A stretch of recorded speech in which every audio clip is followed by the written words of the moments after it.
এর মধ্যে একজন হচ্ছে এজাহারভুক্ত আসামি, তাকে আমরা গ্রেফতার করেছি। এখন আমরা আসলে সবকিছু তো তদন্তের বিষয়, আমরা তাদেরকে জিজ্ঞাসাবাদ করব। প্লাস হচ্ছে আমরা এখানে যত আশেপাশের সিসিটিভি ফুটেজ আছে আমরা সেগুলো কালেক্ট করেছি, তো সেগুলোর একটা বিশ্লেষণ প্লাস হচ্ছে জিজ্ঞাসাবাদে আমরা যে তথ্যটা পাবো তার ভিত্তিতে আমরা আপনাদেরকে সকল ডিটেলস জানিয়ে দিব।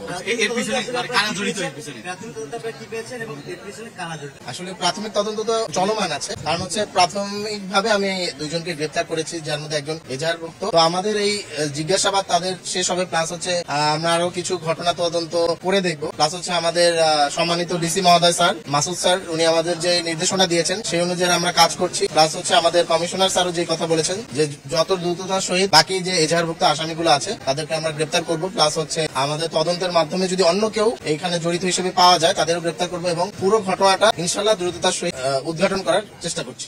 এটা একটু আরো ডিটেলস আলোচনা করে আমি কালকে রাত থেকে আসলে ওই জাস্ট এজাহারটা হাতে পেয়ে আমি যে কজনের নাম 8-10 জনের যে নাম পেয়েছিলাম তাদের পিছনে প্লাস হচ্ছে ইনফরমেশন কালেক্ট করার পিছনে ছিলাম। আরো ডিটেলস আপনাদের জেনে জানাবো। 10 জনের মতো হয়তো এজাহারে আসার অজ্ঞাত। ভয়টা হলো আমরা যখন ব্যবসায়ীরা বাসায় এখান থেকে যাই তখন আমাদের প্রশাসনিক কোনো প্রোটেকশন আমাদের নেই, আমাকে নিজেরটা নিজে যেতে হয়। আমাকে যদি গত 2 দিন আগে যে ঘটনা ঘটেছে আপনারা প্রত্যক্ষ করেছে, সারা দেশব্যাপী এটা ভাইরাল হয়েছে জিনিসটা, যে আসলে এই যে আমাদের নিরাপত্তাটা কোথায়? সন্ত্রাসী চাঁদাবাজির কাছে আমরা জিম্মি থাকবো না। আমরা চাই আমরা বাসায় যেভাবে বাসাতে বেড়ে এখানে আসবো সুস্থ শরীরে ব্যবসা শেষে আমরা চলে যাবো। কিন্তু এটা নিশ্চয়তা আমাদের দিতে পারে আমাদের প্রশাসন এবং ওনারা আমাদের সাথে একসাথে কাজ করছে।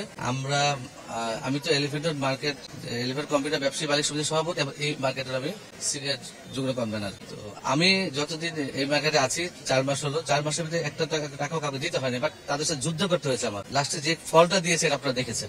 মার্কেট কেন্দ্রিক দ্বন্দ্ব তো অবশ্যই, এটার বাইরে কেন আমাকে, তাতে আমি অন্য জায়গায় আমাকে এটা করতে পারি, এখানে এটা মার্কেট কেন্দ্রিক একটা দ্বন্দ্ব। এটা চাঁদাবাজিরও একটা ব্যাপার আছে এখানে কিছু, যেমন ধরেন এখানে অনেক রকম কাজ হয়, ব্যবসায় আছে, যেমন ধরেন ইন্টারনেট, পানির ব্যবসা, তারপরে দোকানে বিভিন্ন রকম ব্যবসা থাকে। এরা চাচ্ছে এককভাবে এগুলো নিয়ন্ত্রণ করতে, সেটাই আমরা দেখিনি। মার্কেট কর্তৃপক্ষ আমরা যারা আছি, আমরা 13 জনের এসি কমিটি, আমরা সিদ্ধান্ত নিয়েছি আমরা বাইরে কাউকে ঢুকতে দিব।